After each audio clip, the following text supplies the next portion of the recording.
明けましておめでとうございます。ワンピースの謎を解く仮面 YouTuber、ゆるてなんぼのゆでろんです。ありがとうございます。いいね。チャンネル登録してね。今回は週刊少年ジャンプ2024年新年6、7合併号ワンピース最新話1103話ごめんねお父さんを考察します。この1103話は前回に続いてまたジーンと来ちゃいました。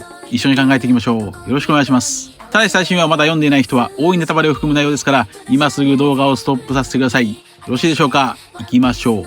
まずは2週間前の予想を振り返りましょう。こちらです。1103話の類似話数は3話、103話、113話です。3話ではゾロがヘルメッポに貼り付けにされていますが、そこへルフィが現れてヘルメッポを殴る。それならば1103話ではルフィもしくはクマが現れてサターンを殴る。次に103話でもルフィはクジラを襲う謎の2人を殴る。113話でもルフィはバロックワークスを殴っていますから、シャボンディ諸島で天竜人チャルロス星を殴ったように1103話ではサターン星を殴り飛ばすのでしょうか。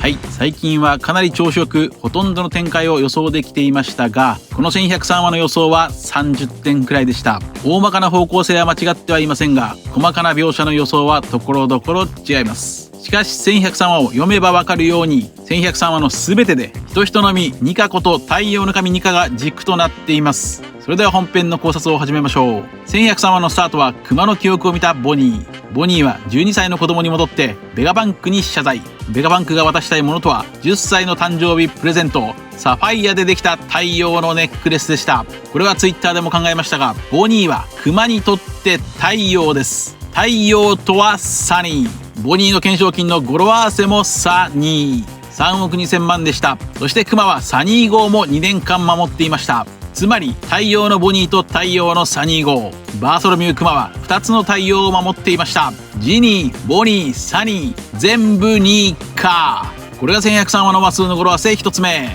Into the sun、Into the sun、太陽のもとへ。それは3年前からずっと言ってるように3イコール3、太陽。この1103話は2024年新年最初の回、ボニーへのプレゼント太陽のネックレスとはまさに初日の出。そしてこの1103話の扉絵にはヤマトも登場しています。ヤマトの誕生日は11月3日ですから1103話に登場したのでしょう。さらにヤマトは天の岩戸に閉じ込められていました。天の岩戸とは日本神話において太陽の神アマテラスが閉じ込められた話。つまりヤマトも Into the sun、 太陽のもとへ。とにかくボニーがもらったサファイアの太陽のネックレスは太古の昔より魔除けの石と呼ばれています。この魔除けのネックレスは何か次の展開でボニーを守る伏線になるのでしょうか。ここでベガバンクはニカイコールルフィだと匂わせていますが、しかしボニーはニカイコールルフィだとまだ気づいていない様子。そして場面はついに現在のエッグヘッドへ。サターンに握りしめられているボニーを前にしてサンジたちもサテライトたちも誰も動けない。ルフィも力を果たして老人となって動けない。ちなみになぜルフィが力尽きると老人になるのか。それはゴムをひっくり返すと老後です。さらにルフィだけでなく相打ちとなったキザルも動けない。ここで場面はカマバッカの革命軍へ。カマバッカを飛び出したクマについてドラゴンは本能のかけらが残っていたと考察しています。クマは本能のかけらで動いていたのか。このクマの行動については1年前の1067話の考察でこのように考えました。こちらです。なぜ自我がないクマが走り出したのか。それはおそらく愛する娘ボニーを守るための命令プログラムが入力されているからでしょう。これはサニー号を守ったクマと同じです。そのトリガーはおそらくボニーの失神でしょう。意識が突然途絶えた失神によってクマはその脳波を感知して走り出したと考えられます。このロボットにあらかじめ命令を仕込ませておくという発想は天空の城ラピュタでも見られます。天空の城ラピュタの壊れかけのロボット兵は真のラピュタ王シータを守るために動いていました。ロボットにプログラムを入れておく。この話はおそらく200年前の鉄の巨人も同じではないでしょうか。つまり900年前に作られた鉄の巨人は人魚姫を守るようにプログラムされていた。1年前クマの頭の中にはボニーを守るプログラムがあると考えました。そしてそれは鉄の巨人ともつながるとも考えましたが、しかしドラゴンはプログラムではなく本能のかけらだと言っていますから、この1年前の考察は外れたようです。クマはプログラムでボニーの元へ来たんじゃない。本能のかけらのみでやってきた。つまりクマはまだ心がかすかに残っている。場面は戻ってエッグヘッド。ボニーはディストーションフューチャー、ニカみたいな未来でサターンを攻撃。しかしその攻撃はポヨンとただのゴム。ボニーはニカみたいな未来が弱くなっているという。ここでサタンはボニーがニカを知っていることに驚き、そのボニーはまだルフィがニカだと知らないという。これが1103話の話数の語呂合わせ2つ目。人人の実、人人の実、幻獣種モデルニカの話。この語呂合わせは1年半前から予測できました。そしてサターンがそのニカことルフィを見ると、なんといつの間にか大量の食料がルフィの横にある。それをバクバクと食べて体にとにかく入れている。これが1103話の話数の語呂合わせ3つ目。入れてみよう。入れてみよう。このルフィはコミカルですが、僕はなぜかかっこいいと感じました。ルフィは常にやるべきことを知っている男。サターンとの戦いの前にまさに身を入れるルフィ。身を入れるとは物事に取り組むという意味です。キザル戦で消耗した体力を最速で回復し、サターンに挑むこと、それだけしか考えていないルフィ。しかし、ルフィにこんなにも大量の食料を与えたのは誰でしょうか。それはおそらくカリブ。この状況で誰にも気づかれず、あれほど大量の食料を瞬時に出せるのはカリブーしかいないでしょう。全員サターンが掲げたボニーを見ていたので、カリブーが地面を移動しても気づかれない。それではなぜカリブーがルフィを助けたのか。それはもちろんワノ国の時と同じ理由。ルフィが勝たないとこの島から出られないから。一方サターンはボニーの悪魔の実について語る。なんとトシトシの実はサターンが与えたという。それは歯が生えていない赤ちゃんに悪魔の実を与える実験。悪魔の実を果汁エキスにして与えると能力が付与するのか。この実験は成功したようです。これも語呂合わせ入れてみよう。悪魔の実を入れてみよう。赤ちゃんボニーに戯れで悪魔の実を入れてみたサターン。しかし成功はしたが、トシトシの実はいらないという。なぜならその能力はどんな未来にも変身できるが、現実を知っていくたびに選べる未来が狭くなるという、なんという哲学。子供の頃は無限に、そして自由に思い描いた未来。僕も子供の頃にカメハメハを打ってみたことがありますが、確かに思い描いた夢の未来は大人になると失われていく。例えばサンタクロースの話をいつまで信じていたのか。アンケートによればそれはおよそ10歳まで。12歳のボニーは本当はもうサンタクロースもニカも信じていない。だからトシトシの実のニカみたいな未来が弱いという。しかしボニーはニカはいると強がります。それはボニーの願い。サイボーグとなったお父さんをニカに解放してもらいたかった。そのためにニカをずっと信じて探しているという。ここでのボニーのセリフ、願いは重要です。ニカとは人が望み続ける限りその存在が消えることはない。人の願いを叶えるバニャンツリー、ゴムの木の天然樹脂の幻獣こそがニカでしょう。それならばボニーの願いを聞いたルフィは必ず復活してクマを解放してくれるはずです。ここでさらに新たなヘイトがサターンに追加されます。聖地のものの第8夫人となったボニーの母ジニーに薬物実験を行い制御リンを発症させたのはサターン星だった。これも語呂合わせ入れてみよう。サターン星はジニーに薬物を入れてみよう。実験していました。すべて語呂星。サターンの星。サターン星。星。ちなみにここでボニーの父親はサターンではないことが確定しました。ボニーの父親について僕はロズワード星だと考えましたが、どうなんでしょうか。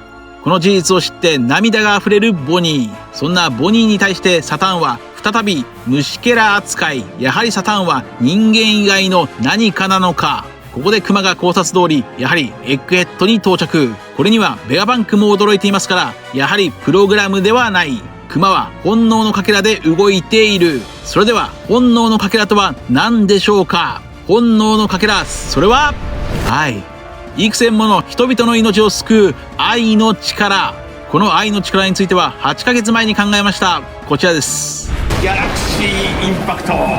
愛ある拳は防ぐ術なし。英雄が暴れ出す。そしてここで僕はやっと気づきました。ワンピースで最も重大なことに12年も考察して気づきませんでした。1話から語られている富、名声、力、この世のすべて。その3つがワンピース一つなぎの代表だと言われていますが、この世のすべて違います。富、名声、力はこの世のすべてじゃない。愛が足りない。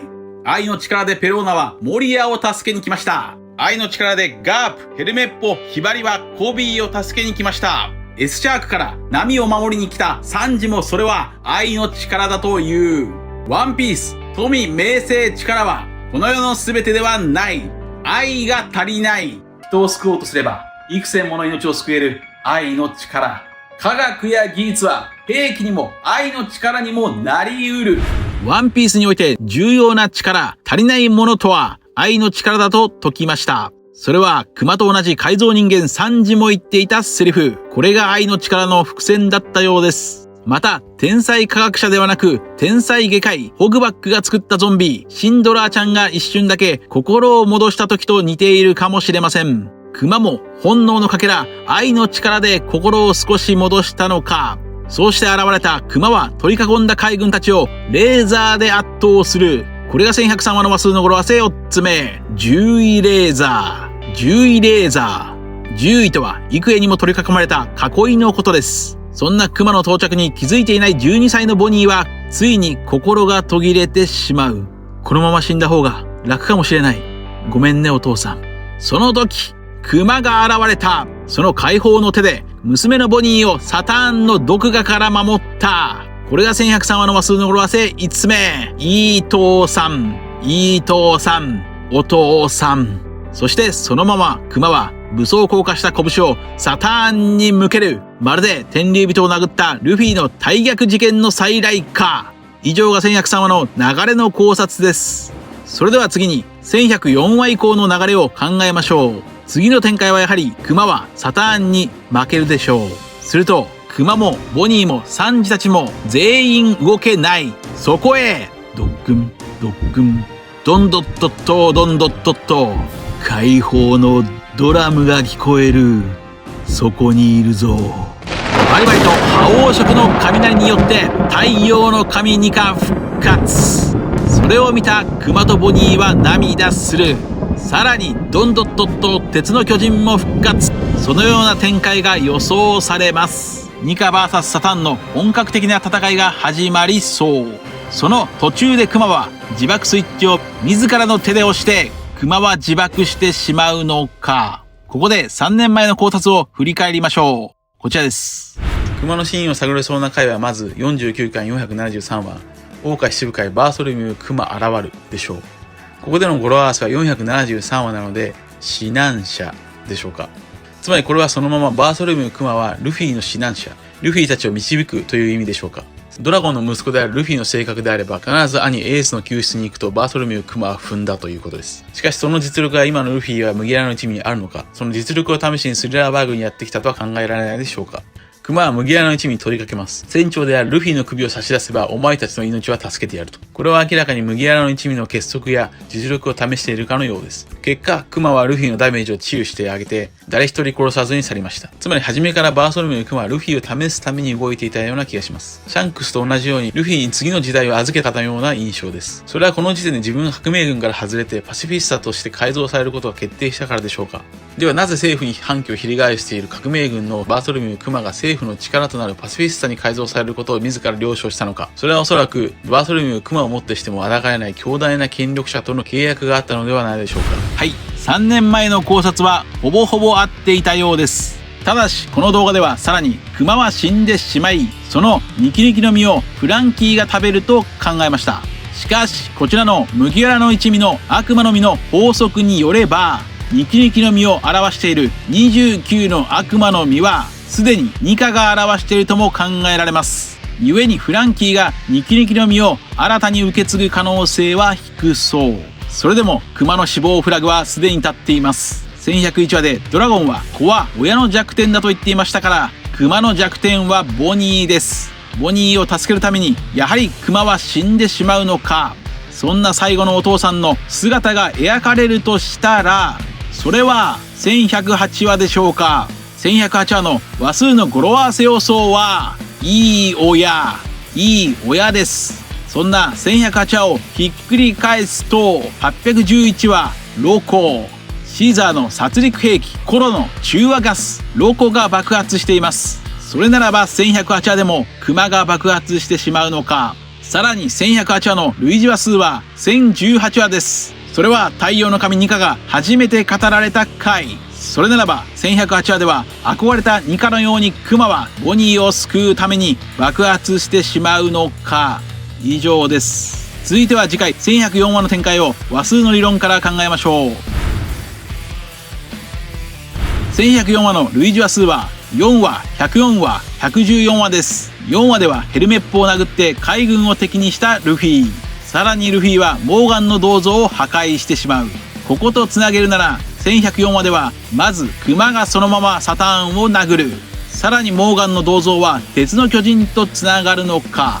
例えばルフィが復活して最後に鉄の巨人も動き出すのか。次に104話は約束の港。ブルックたちとの約束を信じて待っているラブーンが吠える。それならば1104話ではクマを信じていたボニーが泣き叫ぶ。また114話ではイガラムがダミーのビビ人形と一緒にロビンに燃やされていますが、このイガラムは実は生きていました。それならば1104話ではクマに殴られたサターンはノーダメージでしょうか。1104話の反転話数も考えましょう。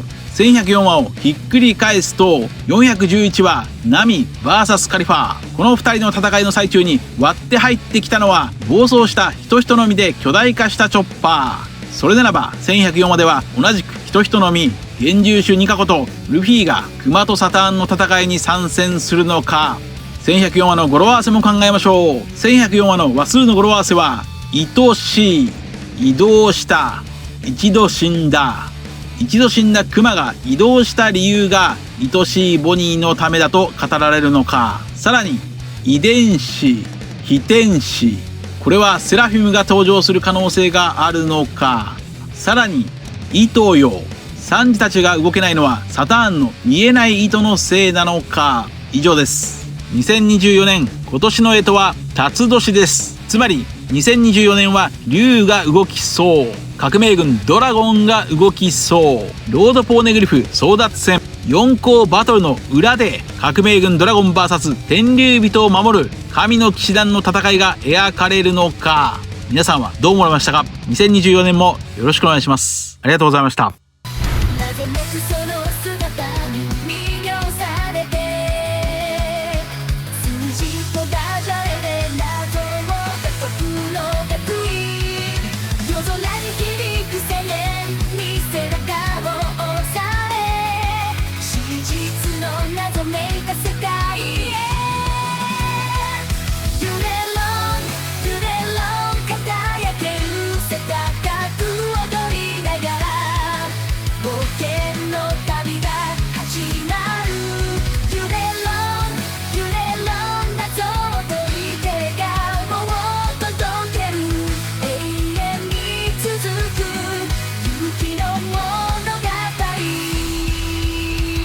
チャンネル登録やコメントよろしくお願いします。